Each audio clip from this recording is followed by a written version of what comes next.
नमस्कार दोस्तों, आपके अपने YouTube channel all in one straight 120 में आप सभी लोगों का स्वागत है।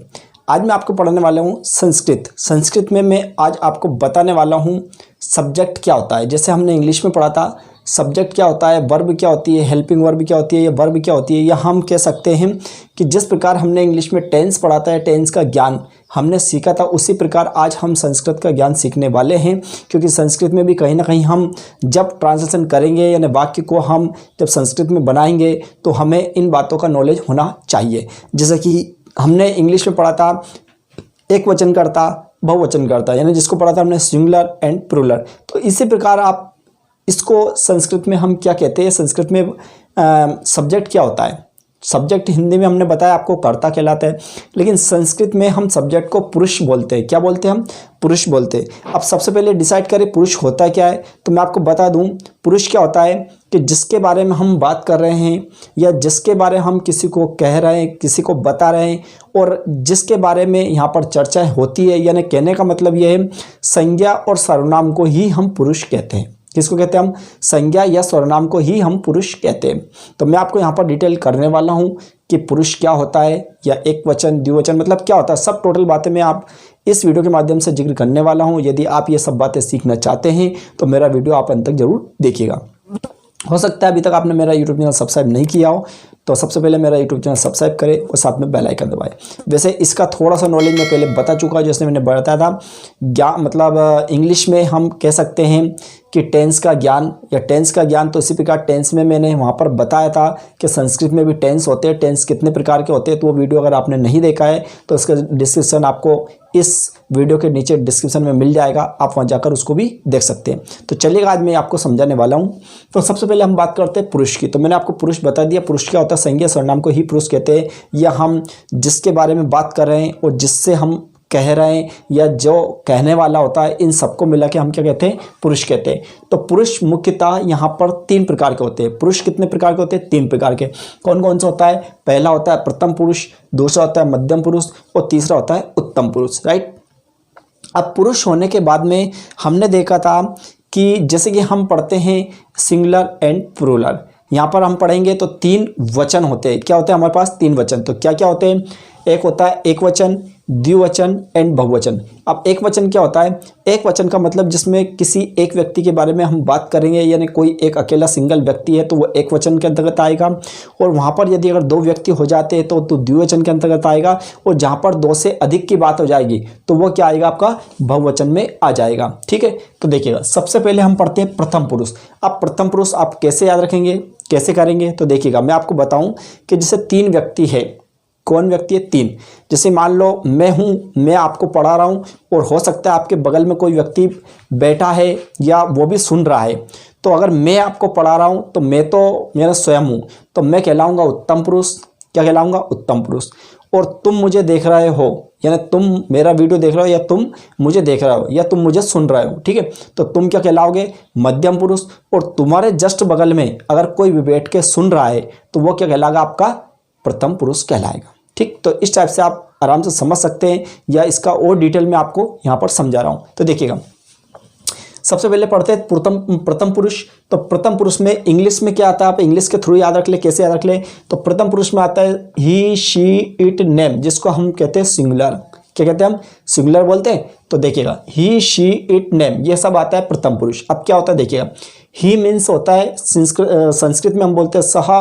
सा मतलब वह, यानी पुरुष की बात होगी। जब किसी भी लड़के की बात होगी, जैसे हमने बोला वह स्कूल जाता है, इसको हमें संस्कृत में बनाना होगा। तो यहाँ पर लड़का जा रहा है तो हम संस्कृत में क्या लिखेंगे? सहा। क्या लिखेंगे हम? सहा। ये आपको याद रखना है। इसके बाद आता है शी। शी का मतलब संस्कृत में हम बोलते हैं सा। क्या बोलते हैं हम? सा, जिसका वह है। तो इसके लिए हम लगाएंगे स्त्री के लिए। काय के लिए लगाएंगे? स्त्री मतलब लड़की के लिए। जैसे मैंने क्या बोला? वह स्कूल जाती है। तो कौन लड़की की बात हो रही थी, हम क्या लगाएंगे? सा लगाएंगे। सा। ठीक है। अब वो बाद में जब हम आपको ट्रांसलेशन करना सिखाएंगे, जब हम बाद में इसको बनाना सिखाएंगे तो आपको तुरंत बताएंगे संस्कृत में इसको कैसे बनाया जाता है। फिलहाल में आपको सिर्फ हल्का फुल्का समझना है। ठीक। इसके बाद आता है आपका इट। इट का मतलब होता है ये काय के लिए लगता है, ना तो पुरुष ना स्त्री के लिए, यानी कह सकते हैं हम नपुंसक के लिए लगता है ना। तो हम यहाँ पर देखो इट को क्या लिखते हैं, तत्। तत् यानी होता है वह, यह होता है नपुंसक लिंग के लिए। काय के लिए होता है, नपुंसक लिंग के लिए होता है। ना तो पुरुष हो ना स्त्री हो, तब हम काय का प्रयोग करते हैं, तत् का प्रयोग करते हैं। और वैसे इंग्लिश में हम इट का प्रयोग करते हैं, राइट। इसके बाद चलते हैं नेम। नेम का मतलब होता है नाम, यानी किसी भी व्यक्ति का नाम आएगा तो वो भी काय में कहलाएगा, आपका प्रथम पुरुष में कहलाएगा। जैसे मैंने लिखा राम, तो ये रामः यानी एक राम, एक राम की बात हो रही। अब ये तो हमने सिर्फ एक वचन की बात हो गई है, और यहाँ पर हमने देखा था प्रथम पुरुष की बात है।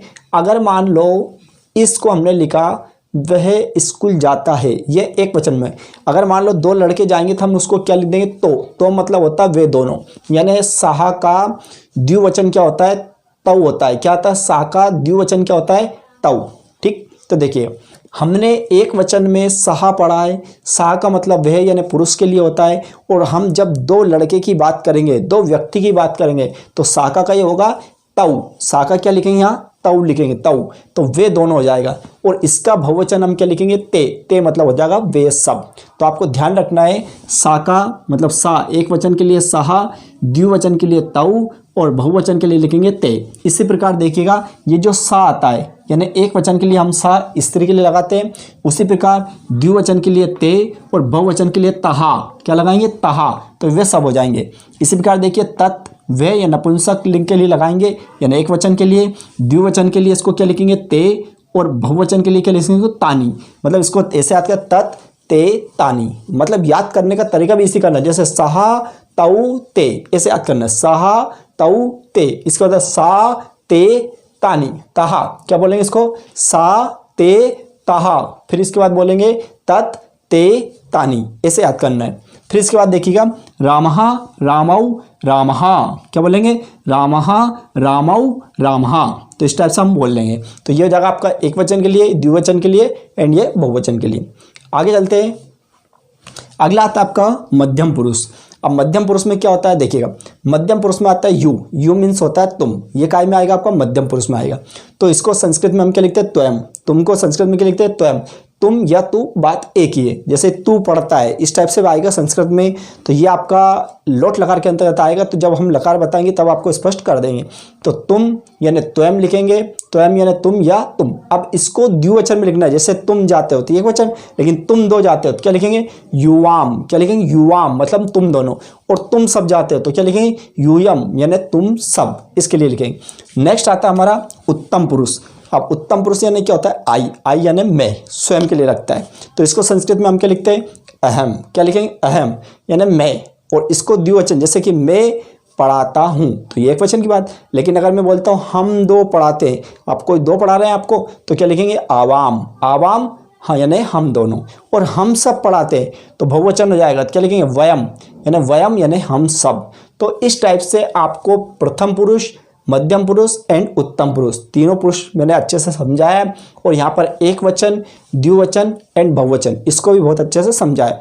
तो इसकी आप अच्छे से प्रैक्टिस करें, अच्छे से याद कर ले, क्योंकि इसका नेक्स्ट जो वीडियो आएगा उसमें हम आपको टेंस बताने वाले। टेंस मीन्स यहाँ पर संस्कृत में भी टेंस होते हैं, क्या होते हैं वो आपको जानने के लिए मेरा अगला नेक्स्ट वीडियो जो आएगा उसको देखना जरूरी है। इसके पहले एक वेरी इंपॉर्टेंट चीज़ है इसमें लिए नोट, यहाँ पर मैंने लिखवाया कि प्रथम पुरुष को अन्य पुरुष भी कहते हैं। ध्यान रखना, आपको कभी कभार एग्जाम में आ जाता है, यानी प्रथम पुरुष नहीं आएगा तो उसको हम क्या बोल देंगे, अन्य पुरुष भी कहते हैं। या प्रथम पुरुष को ही अन्य पुरुष कहते हैं, या अन्य पुरुष को प्रथम पुरुष भी कहते हैं। तो ये चीज़ें आपको किसी न किसी प्रकार से याद रखना है। यहाँ पर मैंने आपकी सुविधा के लिए बहुत अच्छा लिखा है, यहाँ पर इंग्लिश में भी लिख दिया ताकि आपको याद रहे। तो नोट कर ले आप इसको अच्छे से, और बिल्कुल नेक्स्ट वीडियो के लिए बिल्कुल तैयार रहे। जब मैं आपको पढ़ाऊं तो आपको हर चीज़ याद हो जाना चाहिए, ठीक है। तो आप मेरा वेट करिए नेक्स्ट वीडियो आने का। पूरा वीडियो देखने के लिए थैंक यू सो मच। और यदि मेरा ये वीडियो पसंद आया अपने दोस्तों के साथ ज़्यादा शेयर करें। Thank you so much.